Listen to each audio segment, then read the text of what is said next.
Okay friends, first of all வந்து நீங்கள் உங்களை கூகுளுக்கு போங்க. கூகுளில் போய்ட்டு ird.gov.lk என்று சொல்லி வெப்சைட்டுக்கு போங்க. நான் அந்த வெப்சைட் வந்து டிஸ்கிரிப்ஷனில் கொடுக்குறேன், நீங்கள் அதை கிளிக் பண்ணி போய்க்கொள்ளுங்க. அதில் போனீங்கன்னா இந்த மாதிரி தான் ஃபஸ்ட்டாக வரும், இன்லேண்ட் ரெவென்யூ டிபார்ட்மெண்ட்னு சொல்லி. அதை கிளிக் பண்ணோன்னா பார்த்தீங்கன்னு சொன்னால் உங்களுக்கு 3 லாங்குவேஜ் வரும்.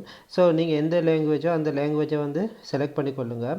ஸோ நான் அந்த வகையில் தமிழை வந்து செலக்ட் பண்ணிக்கொள்கிறேன். தமிழை செலக்ட் பண்ணிவிட்டு பாருங்கள். இப்படி தான் அதில் ஃபஸ்ட் வந்து இன்டர்ஃபேஸ் வரும், அதாவது இலங்கை உள்நாட்டு இறைவரி திணைக்களம் வரும். இதில் பாருங்கள், தனிநபர்கள், வியாபாரம் மற்ற இலகுபடுத்தப்பட்ட என்ற மாதிரி வந்து ஒவ்வொரு கேட்டகரி அடிப்படையில் வந்து இருக்குது. ஸோ அந்த வகையில் வந்து நாங்கள் வந்து இப்போ தனிநபரை பற்றி தான் நாங்கள் இப்போ பார்க்க போகிறோம். அதாவது ரெஜிஸ்ட்ரேஷன் பண்ண போகிறோம் தனிநபர்கள். அதாவது இலங்கையில் இருக்கிற 18 வயசுக்கு மேற்பட்ட எல்லாருமே வந்து பதிவு செய்யணும். அதில் பாருங்கள், பதிவு செய்தல் மற்றும் மேம்படுத்தல் வழிகாட்டின்னு சொல்லியிருக்கு. அதை கிளிக் பண்ணிங்கன்னா உங்களுக்கு ஒரு 14 பேஜ் கொண்ட ஒரு பிடிஎஃப் ஃபைல் உண்டு, உங்களுக்கு வந்து டவுன்லோட் ஆகும். அதை கிளிக் பண்ணிங்கன்னா இந்த மாதிரி தான் உங்களுக்கு ஷோ ஆகும். இதில் போனீங்கன்னு சொன்னால் இதில் 3 லாங்குவேஜுமே இருக்குது. அது என்ன மாதிரி நீங்கள் பயன்படுத்தணும், என்னென்ன யூஸ் பண்ணணும், எப்படி அதை செய்கிறது, எல்லா ரெஜிஸ்ட்ரேஷன் பண்ணுறது எல்லாமே அதில் போட்டிருப்பாங்க.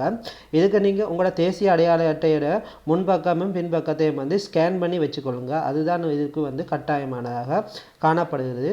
ஸோ அந்த வகையில் வந்து பாருங்கள், இதில் நாங்கள் போனோம்னு சொன்னால் அந்த ஐஆர்டி சர்வீஸ்ன்னு சொல்லி ஒரு ஆப்ஷன் இருக்குது பாருங்கள், ப்ளூ கலரில். ஸோ அதை வந்து கிளிக் பண்ணுறேன். அதை கிளிக் பண்ணிங்கன்னு சொன்னால் உங்களுக்கு இந்த மாதிரி வந்து ரெஜிஸ்ட்ரேஷன் வந்து ஆரம்பிக்கும். ஸோ இதில் போய் பாருங்கள், அதில் பாருங்கள் ரெஜிஸ்ட்ரேஷன் டைப்னு சொல்லி இருக்குது. அதில் பாருங்கள், அதை கிளிக் பண்ணுங்கள். அதை கிளிக் பண்ணிங்கன்னா உங்களுக்கு நிறைய கேட்டகரி வந்து இதில் வந்து தந்திருக்காங்க. Individual local, individual foreigners, individual child அப்படின்னு சொல்லி வந்து நிறைய கேட்டகரி வந்து உங்களுக்கு தந்திருக்காங்க. ஸோ நாங்கள் அந்த வகையில் தனிநபரை வந்து இப்போ நாங்கள் செலக்ட் பண்ணுறேன்னு சொன்னால் அதில் பாருங்கள் ஃபஸ்ட்டாகவே இருக்குது இண்டிவிஜுவல் லோக்கல்னு சொல்லியிருக்கு பாருங்கள். அதை கிளிக் பண்ணுங்கள்.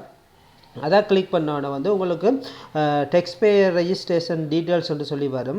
வந்தோன்னே பாருங்கள், இதில் உங்களோட ரெஃபரன்ஸ் நம்பர்ன்னு கேட்டு அதில் என்ஐசின்னு கேட்டிருக்காங்க. வந்து உங்களோட என்ஐசி நம்பரை வந்து இதில் வந்து நீங்கள் கொடுத்துக்கொள்ளுங்க. என்ஐசி நம்பர் தான் இதில் முக்கியம். ஸோ நான் அந்த வகையில் என்ஐசி நம்பரை கொடுக்குறேன். கொடுத்துட்டு அதில் பாருங்கள் ஃபுல் நேமும் ஆஃப் அப்ளிகேன்னு சொல்லி இருக்குது. வந்து நீங்கள் இங்கிலீஷ்ண்டா இங்கிலீஷில் டைப் பண்ணுங்கள், தமிழண்டா தமிழில் டைப் பண்ணுங்கள், சிங்களம்ண்டா சிங்களத்தில் டைப் பண்ணுங்கள். 3 லாங்குவேஜில் எது உங்களுக்கு ஓகேயோ அதை வந்து நீங்கள் செலக்ட் பண்ணிக்கொள்ளுங்க. ஸோ நான் அந்த வகையில் வந்து இதில் வந்து நான் இங்கிலீஷாலேயே வந்து நான் வந்து இதில் டைப் பண்ணிக்கொள்கிறேன். இப்போ தமிழ் தெரிஞ்சாக்க தமிழில் வந்து அதில் இருக்குது பாருங்கள் கீழே தமிழ்னு சொல்லி சிங்களம்னு சொல்லி. ஸோ அந்த வகையில் வந்து நீங்கள் இதை பயன்படுத்தி கொள்ளுங்கள். ஸோ அந்த வகையில் வந்து நான் வந்து இங்கிலீஷை வந்து இதில் டைப் பண்ணிக்கொள்கிறேன். ஓகே, உங்களோட ஃபுல் நேமை வந்து அதில் டைப் பண்ணிக்கொள்ளுங்கள். இப்போ நான் வந்து ஃபுல் நேமை தான் இதில் வந்து டைப் பண்ணிக்கொள்கிறேன். ஓகே, டைப் பண்ணிட்டு அதுக்கப்புறம் பாருங்கள் நேம் வித் இனிஷியல், அதாவது உங்களோட மிஸ்டரா மிஸ்ஸா இல்லை மிஸ்ஸா அப்படின்ற மாதிரி இருக்குது.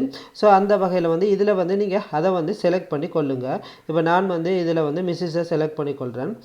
செலக்ட் பண்ணி போட்டு அதில் வந்து உங்களோட இனிஷியல் என்ன நேம்னு கேட்குது.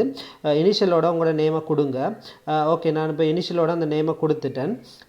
கொடுத்து போட்டு கீழே வந்தீங்கன்னு சொன்னால் பாருங்கள், அதில் டேட் ஆஃப் பர்த் கேட்டிருக்காங்க. ஸோ உங்களோட டேட் ஆஃப் பர்த் என்னவோ அதை வந்து நீங்கள் செலக்ட் பண்ணிக்கொள்ளுங்க. ஸோ அதில் போனீங்கன்னா அங்கே சைட்டில் பாருங்கள் இந்த கலண்டர் மாதிரி ஒரு பட்டன் இருக்குது. அதை கிளிக் பண்ணி நீங்கள் செலக்ட் பண்ணிக்கோங்க. செலக்ட் பண்ணிவிட்டு நீங்கள் எந்த கண்ட்ரியில் பிறந்தீங்கன்னு கேட்டிருக்கு. உங்களோட கண்ட்ரியை வந்து கொடுத்துக்கோங்க. அதாவது ஸ்ரீலங்கா தானே, அப்போ நாங்கள் அங்கே ஸ்ரீலங்காவை கொடுத்துக்கொள்கிறோம். அந்த ஜெண்டர் எல்லாம் ஆட்டோமேட்டிக்காக வந்து அதில் அப்டேட் ஆகிடும். அதில் பாருங்கள் பெர்ஃபெக்ட் லாங்குவேஜ் என்று கேட்டிருக்கு. வந்து அதாவது அதில் வந்து நீங்கள் இங்கிலீஷே வந்து செலக்ட் பண்ணிக்கொள்ளுங்க. அது யாராக இருந்தாலும் அதில் இங்கிலீஷே வந்து நீங்கள் செலக்ட் பண்ணிக்கொள்ளுங்க. அடுத்து இந்தியாவில் அதே மாதிரி கம்யூனிகேஷன் இருக்குது பாருங்கள், mode of communication perfect mode of communication சொல்லி. இப்போ உங்களுக்கு இமெயிலில் வரணுமா மெசேஜ், வந்து மெயிலில் வரணுமா எஸ்எம்எஸில் வரணுமாட்டு நீங்கள் இமெயிலே கொடுத்துக்கொள்ளுங்க. இமெயிலை கொடுத்துட்டு அந்த வெப்சைட்ன்ற யூஆர்எல் அது தேவையில்லை. மற்ற நீங்கள் வந்து டுவல் சிட்டிசன்ஷிப்னு சொன்னால் அதில் ஜெஸ்ஸண்ட் இருக்குது பாருங்கள், நான் நோக்கு டிக் பண்ணியிருக்கேன். ஜெஸ்ஸண்ட் கொடுத்துட்டு அதில் டுவல் சிட்டிசன்ஷிப் கண்ட்ரி என்று சொல்லி கிடக்கு பாருங்கள். அதில் போய்ட்டு உங்களோட கண்ட்ரியை செலக்ட் பண்ணி விட்டீங்கன்னா சரி. மற்ற உங்களுக்கு வந்து அதில் பாருங்கள் சோர்ஸ் ஆஃப் இன்கம்னு சொல்லி இருக்குது. இதெல்லாம் முக்கியமானது. ஸோ அந்த வகையில் பாருங்கள் அதில் பிஸ்னஸ், எம்ப்ளாய்மெண்ட், இன்வெஸ்ட்மெண்ட், அதர்ஸ் அப்படின்னு சொல்லியிருக்கு. இதில் சில இப்போ நாங்கள் எம்ப்ளாய்மெண்ட்னு சொன்னால் அதில் சில கேட்டகரி தந்திருக்காங்க. அந்த ப்ரொஃபஷனை செலக்ட் பண்ணிங்கன்னு சொன்னால் இதில் வந்து ஒரு மெயினாக கொஞ்சம் கேட்டகரியில் உங்களுக்கு வந்து இது தந்திருக்காங்க ப்ரொஃபஷன். அதுக்குள்ளே நீங்கள் இருந்தீங்கன்னு சொன்னால் அதை செலக்ட் பண்ணுங்கள்.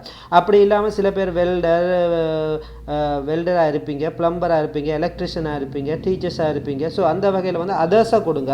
அதர்ஸாக கொடுத்தோன்னா அந்த அதில் பாருங்கள் ப்ளீஸ் இஃப் அதர்ஸ் ப்ளீஸ் ஸ்பெசிஃபிக்னு சொல்லி இருக்கு பாருங்கள். அதில் உங்களோட ஒர்க்கை வந்து நீங்கள் டைப் பண்ணிக்கொள்ளுங்க. ஓகே, நான் இதில் வந்து இப்போ டீச்சர்ன்னு சொல்லி இருக்குது. ஸோ அந்த வகையில் அந்த டீச்சர் என்ற வந்து நான் இதில் டைப் பண்ணி கொள்கிறேன். இப்போ நீங்கள் ப்ளம்பராக இருந்தால் அதில் ப்ளம்பரை டைப் பண்ணலாம், வெல்டராக இருந்தால் வெல்டரை, டிரைவராக இருந்தால் டிரைவர் அப்படின்ற மாதிரி நீங்கள் அதில் செலக்ட் பண்ணலாம். உங்களோட ரீஜனல் ஆஃபீஸ் பக்கத்தில் ரீஜனல் ஆஃபீஸ் இருந்துச்சுன்னு சொன்னால் அதை வந்து நீங்கள் அதில் செலக்ட் பண்ணிக்கொள்ளுங்க. நான் இப்போ இதில் வந்து ஜெஃப்னாவை வந்து செலக்ட் பண்ணுறேன். இப்போ ட்ரிங்கோவில் இல்லாத காரணத்தினால நான் வந்து ஜெஃப்னா ரீஜனல் ஆஃபீஸை வந்து செலக்ட் பண்ணிக்கொள்கிறேன். பெட்டிகுலர்லேயும் இருக்குது, பெட்டிகுலர் வேணும்னாலும் நீங்கள் செலக்ட் பண்ணிக்கொள்ளலாம்.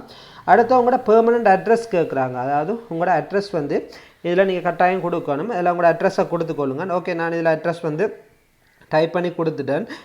கொடுத்த அப்புறம் அதில் கீழே பாருங்கள் போஸ்டல் கோட் கேட்டிருக்காங்க. அதாவது உங்களோட டிஸ்ட்ரிக்ட்டுக்கு வந்து ஒவ்வொரு டிஸ்ட்ரிக்ட்டுக்கும் வந்து போஸ்டல் கோட் இருக்குது. அது நீங்கள் கூகுளில் போய்ட்டு உங்களோட டிஸ்ட்ரிக்டை சர்ச் பண்ணாலே அது வரும். ஸோ அந்த வகையில் நான் வந்து 31,000 கொடுத்துருக்கேன். எங்களோட போஸ்டல் கோட், ட்ரிங்கோட போஸ்டல் கோட் வந்து 31,000. அடுத்து உங்களோட ப்ரொவின்ஸ் கேட்டிருக்காங்க. ஸோ அந்த வகையில் நான் ஈஸ்டர்னை கொடுக்குறேன். அதுக்கப்புறம் பாருங்கள் டிஸ்ட்ரிக்ட் கேட்டிருக்காங்க, அதில் ட்ரிங்கோவையும். டிவிஷன் செக்ரட்டரி அதை கேட்டிருக்காங்க, அது வந்து எங்களோட வந்து டவுன் அண்ட் கிராவட்ஸ். அப்போ நான் அதுக்கு கொடுக்குறேன். அதையும் கொடுத்துட்டு அதில் பாருங்கள் கிராம நிலதாரி டிவிஷன் உண்டு. ஒவ்வொருத்தருக்கும் அந்த டிவிஷன் வந்து அதிலேயே வந்து உங்களுக்கு ஷோ ஆகும். நீங்கள் ஒவ்வொரு இடத்த கொடுக்க அதிலேயே ஷோ ஆகும். ஸோ நான் அதையும் போய்ட்டு அதையும் செலக்ட் பண்ணுறேன். ஓகே, நான் இப்போ அதில் அதையும் செலக்ட் பண்ணுறேன். செலக்ட் பண்ணி போட்டு பாருங்கள் திரும்ப ரெசிடென்டல் அட்ரஸ்ன்னு சொல்லி கேட்டிருக்காங்க. நீங்கள் மேலே பெர்மனெண்ட் அட்ரஸில் என்ன கொடுத்தீங்களோ அதையே இங்கேயே கொடுத்துக்கொள்ளுங்க.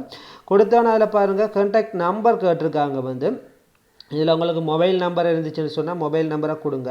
அதே நீங்கள் ஆஃபீஸில் எங்கேயும் வேலை செய்கிறீங்கன்னு சொன்னால் உங்களோட ஆஃபீஸ் நம்பரையும் நீங்கள் கொடுத்துக்கொள்ளலாம். மற்ற உங்களுக்கு ஹோமில் வந்து டெலிஃபோன் இருந்துச்சுன்னு சொன்னால் அந்த டெலிஃபோன் நம்பரையும் வந்து நீங்கள் அதில் ஆட் பண்ணிக்கொள்ளலாம். அடுத்த இமெயில் அட்ரஸ், இது வந்து நீங்கள் வேலிடான ஒரு இமெயில் அட்ரஸ் கொடுக்கணும். ஏன்னு சொன்னால் உங்களோட டின் நம்பர் வந்து இதுக்கு உங்களோட இமெயிலுக்கு தான் வந்து சென்ட் பண்ணுவாங்க. ஸோ அந்த வகையில் வந்து ஒரு வேலிடான இமெயில் அட்ரஸை வந்து நீங்கள் இதில் வந்து கொடுத்துக்கொள்ளுங்க. கொடுத்துட்டு பார்த்தீங்கன்னு சொன்னால் கீழே வந்து பேங்க் இன்ஃபர்மேஷன் சொல்லி ஒரு ஆப்ஷன் இருக்குது பாருங்கள். அதில் வந்து நீங்கள் ப்ராப்பராக வந்து யூஸ் பண்ணுற ஒரு பேங்க் இதை கொடுங்க. பேங்க் அக்கௌண்ட் நம்பர், பேங்குன்ற நேமை கேட்டிருக்காங்க. ஸோ அதுக்கு பிறகு பேங்குன்ற அக்கௌண்ட் நம்பர் கேட்டிருக்காங்க. ஸோ உங்களோட அக்கௌண்ட் நம்பர் என்னவோ அதை நீங்கள் டைப் பண்ணிக்கொள்ளுங்க. அடுத்த ஃபெமிலி இன்ஃபர்மேஷன் கேட்டிருக்காங்க. நீங்கள் சிங்கிள்ண்டா சிங்கிளை கொடுத்துட்டு கீழே இருக்கிறது உங்களுக்கு தேவையில்லை. நேம் ஆஃப் ஸ்பவுஸ் அது தேவையில்லை. மெரிட்னு சொன்னால் உங்களோட மெரிட்டு டிக் பண்ணி போட்டு உங்களோட ஸ்பவுஸ் யாரோ, இப்போ அதாவது உங்களோட ஒய்ஃப் நிரப்புறான்னு சொன்னால் உங்களோட ஹஸ்பண்ட்ற பேரும், ஹஸ்பண்ட் வந்து இது ஃபில் பண்ணுறேன்னு சொன்னால் உங்களோட ஒய்ஃப்ற நேமும் அதில் கொடுக்கணும். அடுத்த உங்களோட ஸ்பவுஸுன்ற என்ஐசி நம்பர் கேட்டிருக்காங்க. ஸோ அந்த வகையில் அதில் என்ஐசி நம்பரையும் வந்து அதில் டைப் பண்ணிக்கொள்ளுங்க. டைப் பண்ணி கொண்டுட்டு அதுக்கு பிறகு கீழே வந்தீங்கன்னு சொன்னால் இப்போ உங்களுக்கு சைல்டு இருக்காங்கன்னு சொன்னால் அந்த சைல்டையும் வந்து நீங்கள் இதில் ஆட் பண்ணணும். அதில் பாருங்கள் நீல கலரில் ஆட் சைல்டுன்னு சொல்லி இருக்குது பாருங்கள், ஒரு ஆப்ஷன் உண்டு. அது நீங்கள் செலக்ட் பண்ணிங்கன்னா இந்த மாதிரி தான் உங்களுக்கு ஷோ ஆகும். அதில் நீங்கள் name, gender, date of birth இந்த மூண்டையும் வந்து ஃபில் பண்ணுங்க. மேலே இருக்கிற வந்து தேவையில்லை. ஸோ அந்த வகையில் வந்து உங்களோட பிள்ளைக்கு என்ன நேமோ, இப்போ இப்போ 4 பிள்ளை இருந்தால் 4 பிள்ளையும் வந்து நீங்கள் அதில் ஆட் பண்ணியே ஆகணும். ஸோ அந்த வகையில் நான் ஆட் பண்ணிட்டேன். ஸோ ஆட் பண்ணி போட்டு அடுத்த பாருங்கள் உங்களுக்கு இண்டிவிஜுவலாக பிஸ்னஸ் ஏதாவது இருக்குன்னு சொன்னால் அந்த பிஸ்னஸ்ன்ற இதையும் வந்து நீங்கள் ரெஜிஸ்டர் பண்ணிக்கொள்ளலாம். அடுத்த சப்போர்ட்டிங் டாக்குமெண்ட்ஸ் இதில் வந்து பாருங்கள் கொடுத்தவன வந்து சப்போர்ட்டிங் டாக்குமெண்ட்ஸ் வந்து நான் நேஷ்னல் ஐடென்டி கார்டுன்னு சொல்லியிருக்கு பாருங்கள் ஆப்ஷன் உண்டு. அதை கொடுக்குறேன். அதை கொடுத்துட்டு பக்கத்தில் செலக்ட் ஃபைல்ஸ்ன்னு சொல்லியிருக்கு. அதில் ஃபோட்டோ லைப்ரரிக்கு போயாச்சு. போயிட்டு வந்து உங்களோட ஐசின்ற ஃப்ரண்டையும் பேக்கையும் வந்து நீங்கள் ஸ்கேன் பண்ணி வச்சுக்கொள்ளுங்க. அப்படின்னா நல்லா கிளியராக ஃபோட்டோ பிடிச்சி வச்சுக்கொள்ளுங்க. அது ரெண்டையும் வந்து நீங்கள் அதில் ஆட் பண்ணணும். ஓகே, நான் இப்போ ஃபஸ்ட்டாக வந்து ஃப்ரண்டை ஆட் பண்ணிட்டேன். இனி பெக்கை வந்து ஆட் பண்ணணும். ஸோ அதே மாதிரி செலக்ட் ஃபைல்ஸ் போகிறேன். செலக்ட் ஃபைல் போயிட்டு அதை வந்து செலக்ட் பண்ணுறேன். செலக்ட் பண்ணி அதையும் வந்து நான் ஆட் பண்ணிட்டேன். பட் பர்பஸ் ஆஃப் ரெஜிஸ்ட்ரேஷன், அதாவது இன்னொரு நோக்கத்துக்காக நீங்கள் இது ரெஜிஸ்டர் பண்ணுறீங்க என்று கேட்குறாங்க. ஸோ இது வந்து நாங்கள் டெக்ஸுக்காண்டி தானே. அப்போ நாங்கள் பாருங்கள் லாஸ்ட்டாக வந்து டெக்ஸ் பர்பஸ்ன்னு சொல்லியிருக்கு. ஸோ அதை கிளிக் பண்ணுங்கள். அதை கிளிக் பண்ணி போட்டு பார்த்தீங்கன்னு சொன்னால் நெக்ஸ்ட்டுன்னு சொல்லி ஒரு பட்டன் இருக்குது பாருங்கள்.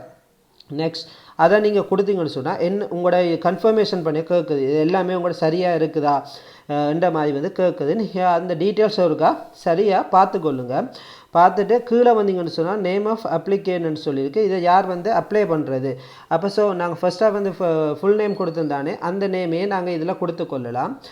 நான் அந்த வகையில் வந்து நேம் ஆஃப் அப்ளிகேண்டில் வந்து ஃபுல் நேமை வந்து நான் கொடுத்துக்கொள்கிறேன். கொடுத்து கொண்டுட்டு அடுத்து வந்து அவங்களோட தொழில், அவர் என்ன தொழிலில் இருக்கிறார் என்ற மாதிரி முன்னுக்கு நீங்கள் என்ன தொழில் கொடுத்தீங்களோ அதே தொழிலையே வந்து அடுத்த நீங்கள் கொடுங்க. கொடுத்துட்டு வந்து அவங்களோட கான்டாக்ட் நம்பரும் வந்து கேட்டிருக்காங்க. கான்டாக்ட் நம்பர்ன்றதுக்குள்ள உங்களோட மொபைல் நம்பர் நீங்கள் இங்கே கொடுத்த மொபைல் நம்பரை வந்து இதில் கொடுத்துக்கொள்ளுங்க. நான் மொபைல் நம்பரை கொடுத்துட்டேன். கொடுத்துட்டு கீழே பாருங்கள் ஒரு கோடு ஒன்று தந்துருக்கான். அந்த கோடை வந்து எப்படி இருக்குதோ அதே மாதிரியே டைப் பண்ணுங்கள். இப்போ சிமோனில் இருந்துச்சுன்னு தான் சொன்னால் சிமோனில் டைப் பண்ணுங்கள். கேபிட்டலில் இருந்துச்சுன்னு சொன்னால் கேபிட்டலில் டைப் பண்ணுங்கள். சிமோனும் கேபிட்டலும் கலந்த மாதிரி இருந்தால் அப்படியே டைப் பண்ணிக்கலாம். அதாவது அதில் எப்படி இருக்குதோ அதை மாதிரியே நீங்கள் டைப் பண்ணி கொள்ளணும். ஸோ அந்த வகையில் வந்து நான் வந்து அதை டைப் பண்ணிவிட்டு பாருங்கள், சப்மிட்னு சொல்லி ஒரு பட்டன் ஒன்று இருக்குது பாருங்கள். சப்மிட்னு சொல்லி எல்லாத்தையும் படிவாக செக் பண்ணி பாருங்கள். செக் பண்ணிவிட்டு சப்மிட்டாக கொடுக்கணும். சப்மிட்டாக கொடுத்தேன்னு சொன்னால் ரெஜிஸ்ட்ரேஷன் வந்து உங்களுக்கு இன்னொரு விண்டோஸ் ஓப்பன் ஆகும். இந்த பாருங்கள் உங்களோட அக்னாலஜ்மெண்ட் வந்திருக்கு. இதை வந்து நீங்கள் என்ன செய்ய முடியாது. இதில் பாருங்கள், இதில் கீழே போட்டிருக்காங்க உங்களோட மெயிலுக்கு தான் வந்து 5 days அதாவது ஒர்க்கிங் டேஸுக்குள்ளே வந்து எல்லாமே சென்ட் பண்ணுவாங்க. ஸோ அந்த வகையில் வந்து உங்களோட மெயிலை வந்து நீங்கள் அடிக்கடி செக் பண்ணி கொண்டு இருங்க. மெயிலுக்கு தான் உங்களோட எல்லாமே வரும். அதோட இதில் பாருங்கள் பிரிண்ட்னு சொல்லி ஒரு ஆப்ஷன் இருக்குது. ஸோ அதை பிரிண்ட் பண்ணி கவனமாக வச்சுக்கொள்ளுங்க. நீங்கள் போகிற இடங்களுக்கு கொண்டு செல்லுங்கள். சம்டைம் உங்களை பிடிச்சி இதை கேட்டாங்கன்னு சொன்னால் நீங்கள் இதை வந்து அவங்களுக்கு ஷோ பண்ணி காட்டலாம். இந்த பாருங்கள் என்னட்ட இருக்குது, நான் அப்ளை பண்ணியிருக்கேன்னு சொல்லி நீங்கள் இதை காட்டிக்கொள்ளலாம். ஸோ இதான் ஃப்ரெண்ட்ஸ் வீடியோ. இதை நீங்கள் இந்த வீடியோவை எல்லாருக்குமே கட்டாயம் வந்து ஷேர் பண்ணுங்கள். நீங்கள் சப்போர்ட் பண்ணுறது காணாது. ஸோ அந்த வகையில் வந்து எல்லாருக்கும் ஷேர் பண்ணுங்கள், லைக் பண்ணுங்கள், அதோட வந்து சப்ஸ்கிரைப் பண்ணுங்கள். மீண்டும் நல்லதொரு வீடியோவில் சந்திக்கும் வரையில் நன்றி, வணக்கம், பாய் பாய் ஃப்ரெண்ட்ஸ்.